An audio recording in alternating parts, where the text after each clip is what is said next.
Crosby, Texas, just outside Houston, nestled behind rows of oaks and vinyl sided homes. There's a place that should have been forgotten, a quiet little neighborhood where the yards are manicured, the air hums with cicadas, and the dead won't stay buried. This is the story of the Black Hope Curse, a tale of unmarked graves, suburban sprawl, and a series of events so bizarre they forced a courtroom to listen. It's one of those cases that never quite got the spotlight it deserved, but the roots run deep, and if you believe the locals, they never stopped spreading. Welcome to Cracked Relic.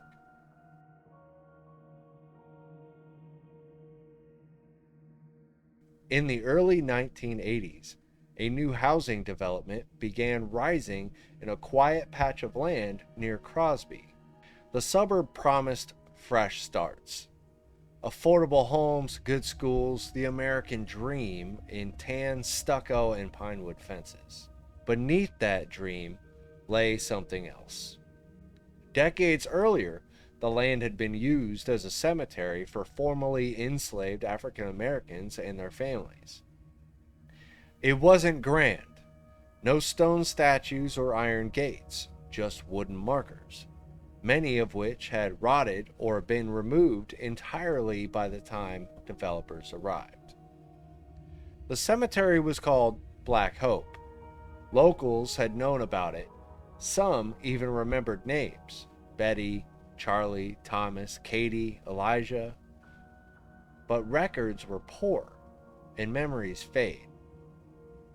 When construction crews began digging foundations and swimming pools, they found bones, caskets, and teeth.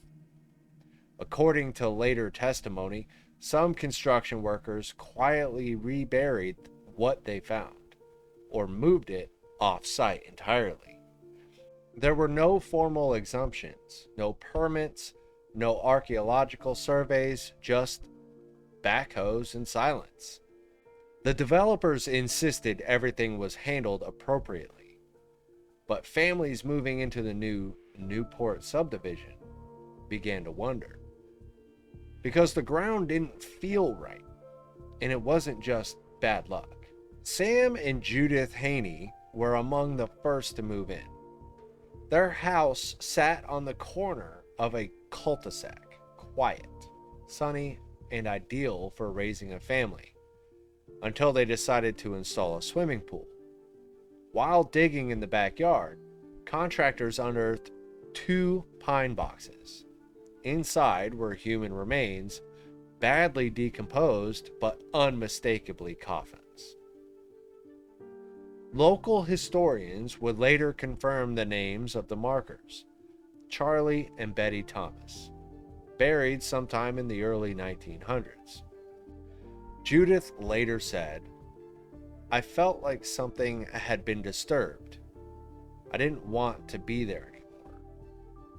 From that moment, the Hanneys experienced escalating phenomena: toilets flushing on their own, faucets hissing open when no one was in the room, cold spots in warm hallways, doors opening with no wind, and the smell of roses, strong and sudden, even in winter. They reported apparitions, especially of an older black woman in outdated clothing, standing silently at the foot of their bed. Judith once described the house as, quote, breathing around us like it had a pulse. But one night changed everything. It started just after 2 a.m. The bedroom TV clicked on, blasting static at full volume. When Judith reached to turn it off, the lamp shattered on the nightstand. Sam ran into the breaker box. No power surge. Moments later, all the faucets turned on. Water rushed through the house. When they entered the kitchen, their chairs had been moved, every one of them pulled out as if someone had just stood up and walked away. And the worst part? It's the condensation on the kitchen window. A handprint, small, child-sized, pressed from the inside. Goosey bumps, dude. Goosebumps, bro. Judith was never the same after that. She stopped sleeping. She started carrying a Bible from room to room. Sam began to suffer health problems he'd never had before. Heart palpitations, nausea, and splitting headaches. They thought they were going crazy until they found out they weren't the only ones. Dude, leave. I don't even know why you would still be in the house after all that happened. I would have been long gone, my dude, in a hotel trying to sell that bee. Like, I'm out. I'm out. I'm sorry. That's too much. To sit there and be like, let's go to bed after. No way, dude. I wouldn't have even been in the house that night. I would have been so far gone, dude. So far gone. In 1986, the Haneys filed a lawsuit against Newport Development Corporation, claiming fraud and mental anguish. They alleged that the company knowingly sold them property over an unmarked graveyard. The courtroom was stuffy and windowless. The air buzzed with fluorescent lights and quiet tension. Press from local news outlets scribbled notes. Neighbors sat in the back row, some in silent support, others curious, nervous, and unsure. Judith took the stand, her voice trembling. She told the jury about the sounds, the smells, and the shadows. How she felt her name being whispered in her own home. How she'd wake up at 3:15 every night, like clockwork. How she once watched their dog bark at an empty corner of the living room until it collapsed from exhaustion. That's a lot of barking. She wasn't testifying for money. She just wanted out. Neighbors testified too. One woman swore she found human teeth while planting roses. Another had uncovered a small, weathered tombstone while repaving her driveway. A young couple described constant nightmares and waking up with scratches they couldn't explain.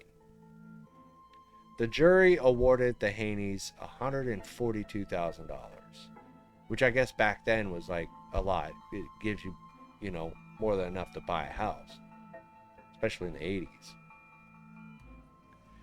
It was a brief victory. Months later, the decision was overturned on appeal. The higher court ruled there wasn't enough legal proof the developer had acted with intent.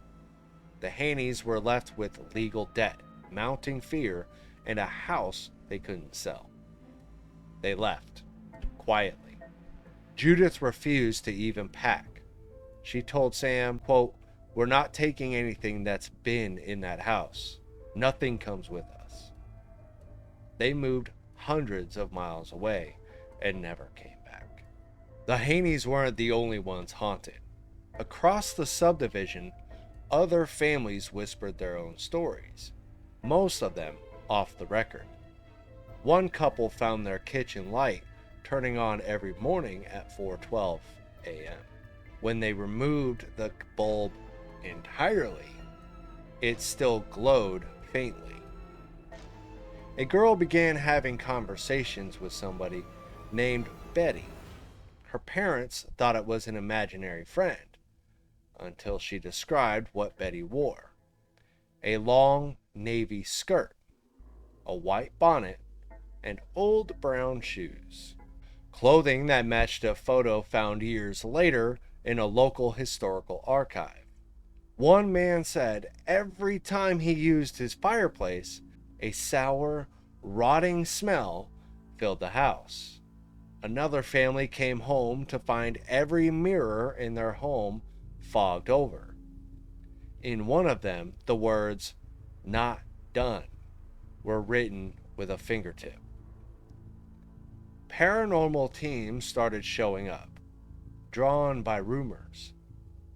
One group documented unexplained EMF spikes in a specific hallway. Another caught a deep growl on tape, despite being the only ones inside. A well-known Houston investigator was so shaken by what he experienced, he refused to speak publicly. But off the record, he said, "There's something wrong with the ground itself, like it remembers." Some houses sold fast, others sat empty for years. People moved out in the middle of the night. No explanation, no goodbyes. That would have been me all those years ago. And through it all, the whispers about the Black Hope curse continued. Researchers began digging, not into the ground, but into the past. They uncovered land documents and oral histories that confirmed what many feared. This had been a burial site as far back as the 1870s. Not a formal cemetery, but a sacred place where freed black families laid their loved ones to rest. No stone markers, just wooden crosses, handmade tokens in memory. Old maps from the 1930s even labeled a section of the area as Black Hope. By the time developers came through, those markers had long since faded or been removed. And because the cemetery had never been formally registered with the county, the land was treated as vacant, ready for sale, ready for bulldozers. No one consulted descendants. No one asked the community. The past was buried again, this time under concrete and vinyl siding. But the dead don't always stay quiet. Today, the neighborhood still exists. It has a name. It has smiling mailboxes and trimmed hedges. But it also has a strange reputation. Homes turn over fast. Real estate listings avoid history. Buyers are rarely told what's beneath the soil. And on satellite images, some backyards show darkened outlines, patches where grass never quite takes root, where the ground sinks in a little, too perfectly rectangular. One man who grew up there returned as an adult just to drive the old block. He said the houses looked the same, but something in the air felt heavy, thicker than it used to. He parked outside his childhood home and sat for a while. Then he said he saw something in the upstairs window, a silhouette, watching. It vanished when he blinked. He didn't go inside. He just put the car in drive and left. Yeah, it's what you're supposed to do. We like to believe that when we bury the past, it stays buried. But sometimes it doesn't. Sometimes it rises back up through the cracks in the concrete, the static on the screen, the whispers that drift through the walls. This has been the Black Hope Curse, a true story of haunted land, buried history, and the consequences of forgetting the dead. And I've had chills through this entire freaking episode. This is Cracked Relic. And as always, sources are below in the description and coming up after the episode. Thank you for watching.